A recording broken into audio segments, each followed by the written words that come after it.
Hello ladies and gents, how are you doing? Welcome to your HIMediaTV news update, and today from Reuters by Andrea Shalal and Jeff Mason, Biden proposes Supreme Court term limits and a binding code of conduct among others. He calls for an 18-year term limit for justices. Rules would make justices refrain from political activity, and proposals are unlikely to be passed by this divided Congress. So if anything, they are a moral virtue signal. But we are a long time away from the days of FDR and the scandal of packing the court.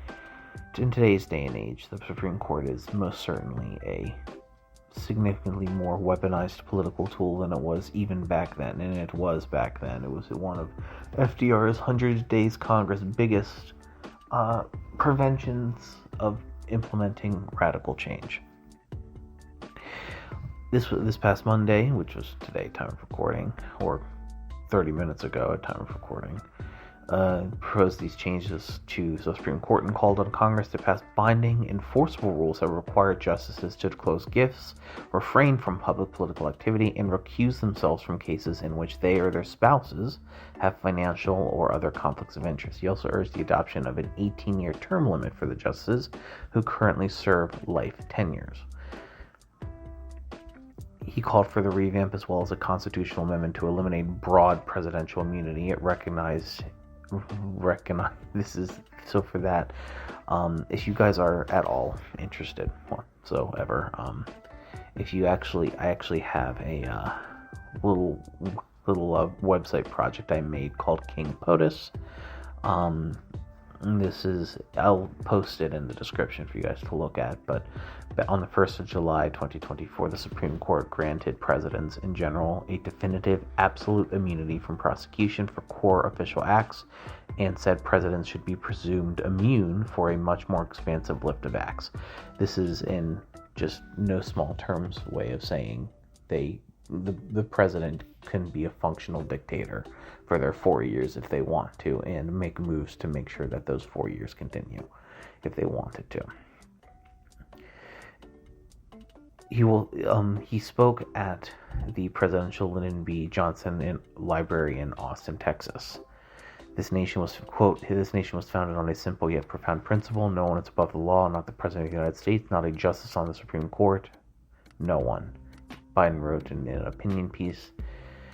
This is now granted, Biden has kind of turned into a bit of a lame duck here. I do still think he is a pretty potent president, and personally one of the most progressive presidents of my lifetime, as many fellow leftists will want to scoff at that. But, if you look at it just from a policy prescriptions from this presidency, he certainly blows Obama, Clinton, and dare I say even Carter out of the water. Maybe not Carter, but Carter wasn't popular for a variety of reasons.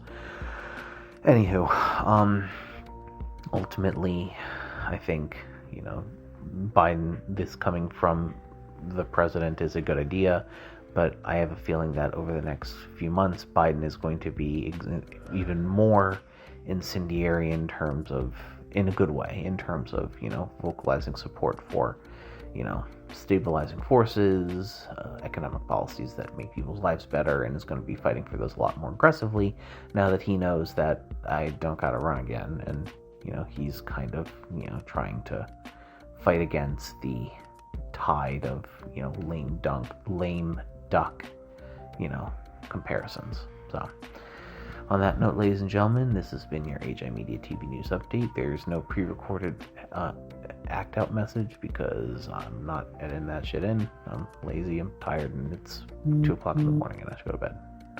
Have a wonderful rest of your night. Please join the Discord at himedia.gg/Discord. We'd love to talk to you in the community, and I will see you guys next time.